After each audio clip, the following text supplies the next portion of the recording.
Hello, everybody. Very good to be with you. So, I always want to ask you a question. The question that we're always asking in non duality is how do I wake up? When am I going to wake up? Or here's another one, when am I going to wake back up? Or when am I going to wake up permanently?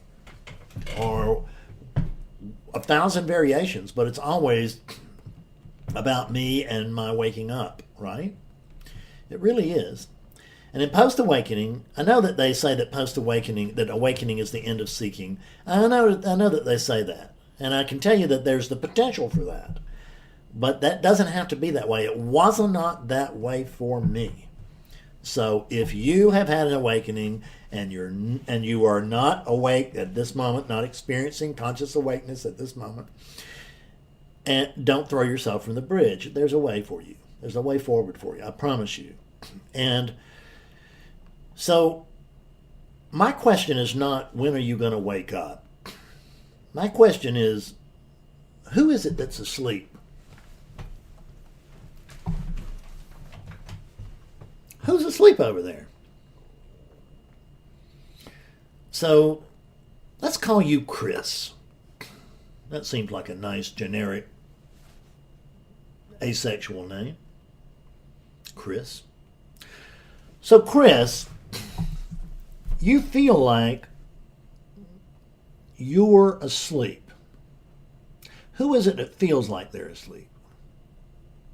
Is that Chris? Chris, it's me. Is that what you're thinking? Is that when I ask you who is it that's asleep? Your first answer is probably me. That's who's asleep. It's me. So let's check and just see who Miss Me is, because the funny thing is I want to tell you that I have done. I don't even know what the number is now, but it's well over 1,000 awakening sessions.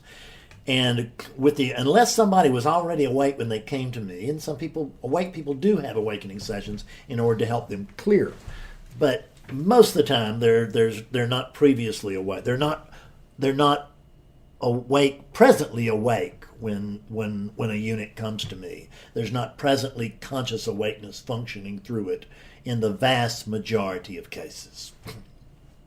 So when every character comes to me to wake them up, then what is it that's coming to me? It's a character. It's a Chris is coming to Fred so that Fred can wake Chris up. Because it's assumed, but only by Chris, not by Fred, that Chris is asleep. I don't think so. I know better. See, what I know is that there's no Chris. And you say, oh, I know, I've heard this before. And who is it that's saying that it heard it before? Isn't that Chris? Isn't it? Let's see if you're asleep. First off, so how many fingers am I holding up? Or can you count? No, it's not a trick question, including the thumb. How many fingers am I holding up? 5? Okay. If you counted 5, you're not asleep. Now how many fingers am I holding up? If you counted 10, then you're not asleep. So who is it that's asleep over there? Are you really sure that there is somebody asleep over there? Have you noticed how difficult it is to get this person this thing that's supposed to be asleep, how difficult it is to wake it up? Did it ever occur to you that it's so difficult for you to wake it up because it's not asleep to begin with? You're not asleep. 5 fingers, 10 fingers, you're not asleep. You're just not who you think you are. See, when that body goes to sleep, you go to sleep along with it. And when that body wakes up, you wake up along with it. But the thing to understand is that this body is actually a cadaver. And it is an animated cadaver, but it's a cadaver nonetheless. And if you've ever seen a cadaver, and I have, you can see that they're incapable of sleeping. They're laying there, their eyes are closed, but they're not asleep. They're dead. They are in what we sometimes call the big sleep, the long sleep. They're dead. So this cadaver does not have the ability to sleep, and it does not have the ability to wake up. This cadaver does not even have the ability to decay by itself. It just can't. There's not anything this thing can do. Because it has no power. It is an animated cadaver. It is a dead body that is being animated by you. You're the animation, not the cadaver. So what it amounts to is when it looks like that body is going back to sleep, the animation is just coming to a temporary halt, isn't it? You notice that, and I'm talking about deep dreamless sleep. Because in deep dreamless sleep, see, there's still something there in dreaming.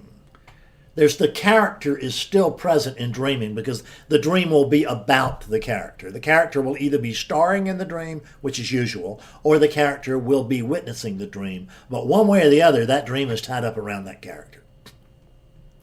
But in deep dreamless sleep, there is no character. So what we think the character goes to sleep. But the character does not go to sleep because the character does not exist. And the body does not go to sleep because the body does not have the capacity to either sleep or wake. Only the animation that gives this thing the life that is. And you can feel that life. It's not like a secret. Check. Do you know you're here? Excuse me, but can you hear me say excuse me? You can, can't you? You know that certainly what you really know is you know that there's a strong sense that you are here, isn't there? There's a strong sense of being over there, isn't there? Don't you feel like you exist? If I come over there and I ask you, imagine I'm not even a spiritual teacher. I'm your neighbor, and I come over and I say, do you exist? What's your answer going to be? It's going to be, yes, I exist, of course. It's actually all about me. Don't you know that? So you know that you exist, or you certainly sense that you exist. You feel that you exist. So is there something over there that's asleep that still feels that it exists? Is there something over there asleep that wishes it was awake? Or is there something over there that's awake that's pretending it's asleep? Boop. Turn it backwards. As you know, I often call this the backwards teaching. That's because backwards is the way the world works. It's the way, quote, reality, it's the way all of relativity works. It's the way the universe works. Everything is backwards from human logic. It just is. That's the reason you can't see the truth. I woke up a guy earlier today. He'd had an awakening session. There'd been a little bit of a breakthrough, but he wasn't really clear. So today I took him and I just got him his permission to teach him like a child in kindergarten. So over and over again, we went over things like, how many things are there? Right? How many things are going? One. I took him through baby talk almost. I mean, it was, and it was funny and it was kind of fun, but at the same time, it just was peculiar because this is a very smart guy in front of me at the time. As a matter of fact, there's always a very smart client in front of me. Well, the world isn't that nice. Because first of all, I must confess to you that I've discovered that I have the smallest non-dual teaching in the entire world. That's true. I only have one client. Me.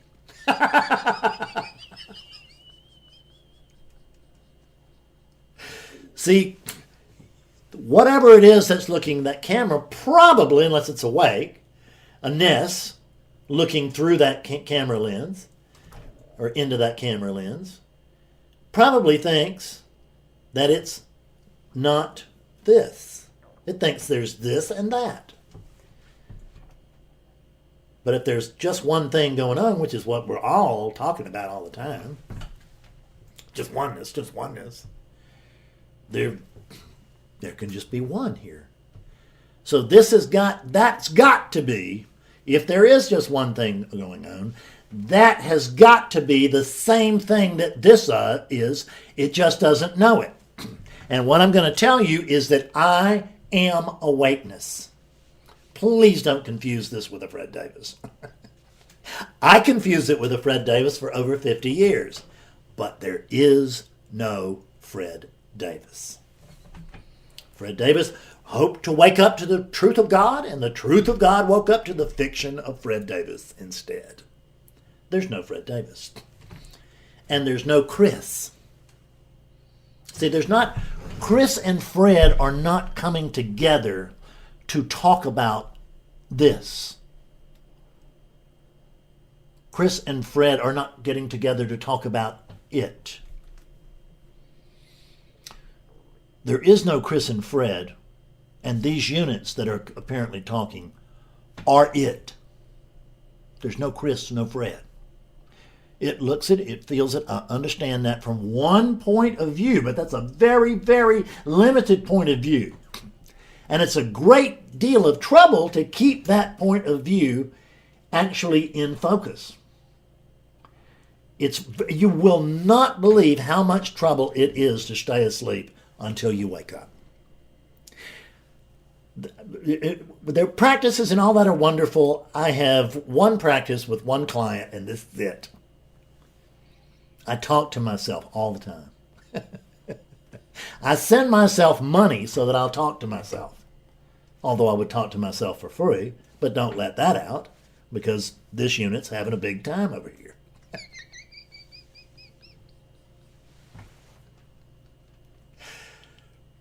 I talk to myself.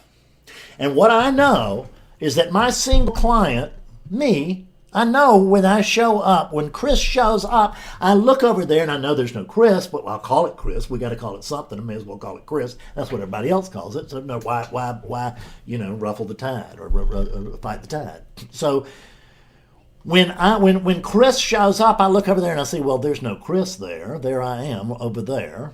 And I am there, although I notice there's a lot of Chrisness. See, because there's Chrisness is the conditioning patterns of conditioning over there. The Chrisness is the hair and the accent and the gait and the thinking processes and the way that you tie shoes and eat cereal. All of that is Chrisness. But it's just like Hurricane Fred. There ain't no Chris in the middle of Chrisness. There's Chrisness, but there's no Chris. There's Fred Ness and there's Hurricane Fred, but there's no Fred in the middle of Hurricane Fred. The center of a hurricane is not the most violent part of the hurricane. It's an absence of weather, and that's the reason you're not seeing it, is that it's an absence weather. And you go from the one side of the storm, you notice that, and here's a nice spot, and you walk right through it in search of truth again while you're in truth, looking for truth. You're in oneness looking for oneness. You see the ridiculous nature of this? You're oneness. And you're not asleep. You're awake. You're awakeness. You are awakeness itself. You do not have the capacity for sleep. You really do not. So it is impossible for anyone to wake up something that is not asleep to begin with. What I do is I wake myself up over and over again, virtually every day. I try not to do it more than once a day because it can wear me out. So, because my deal is because there's no Chris over there, so I'm not asking you to give up Chris because there's no Chris there. But there is awakeness, which which we can say is both nothing and everything, depending on how you want to look at it. It's all about perspective. What did Nisargadatta say? I breathe in, and I am everything. I breathe out, and I am nothing. And between those two, my life turns. And I can say exactly that. That's exactly my experience.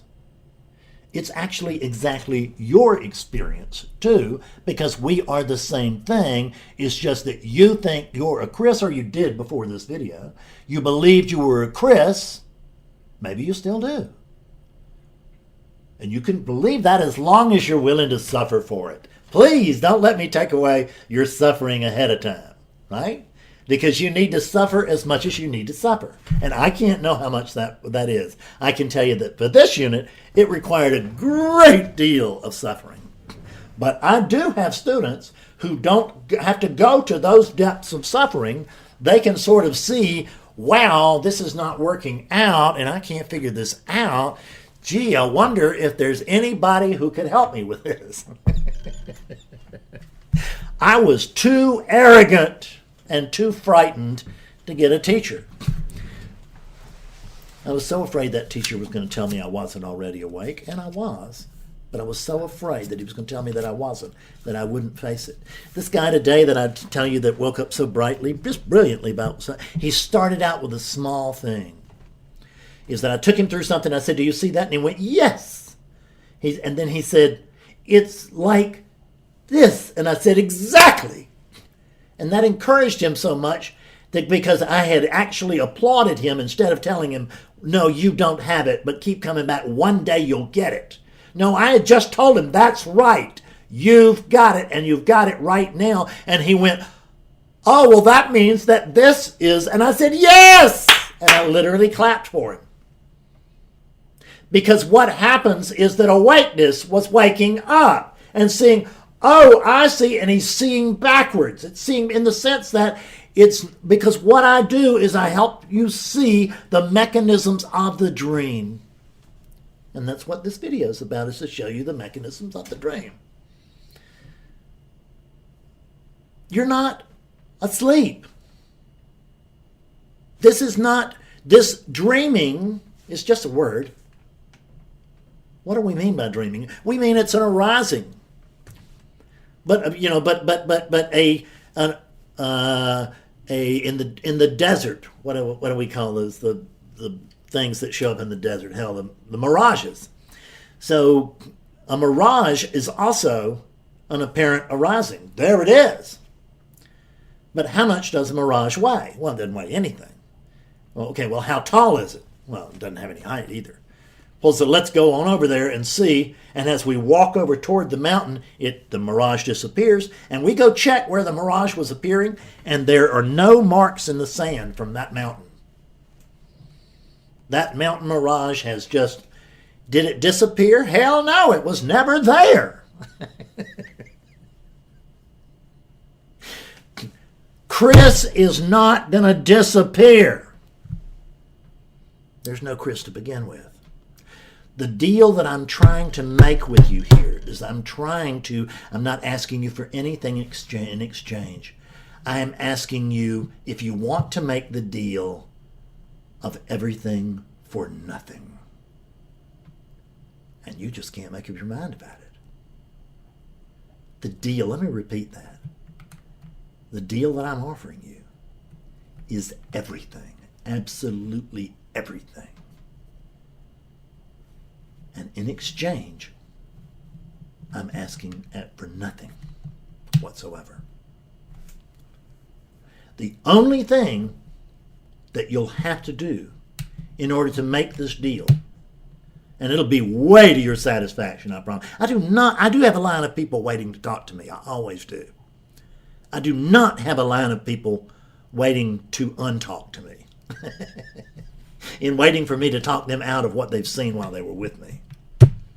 I do have a line of people who have had awakening sessions who are now want to talk to me because they want to see more clearly. They actually want to live as awakeness, but there are not so many of those. Fewer than you might imagine. A lot more than there used to be, but still fewer than you might imagine. Because most everybody wants to live in peace. See? But that's Chris wanting to live in peace, and there's no Chris. So in the absence of a Chris, what do you find here right now? Peace.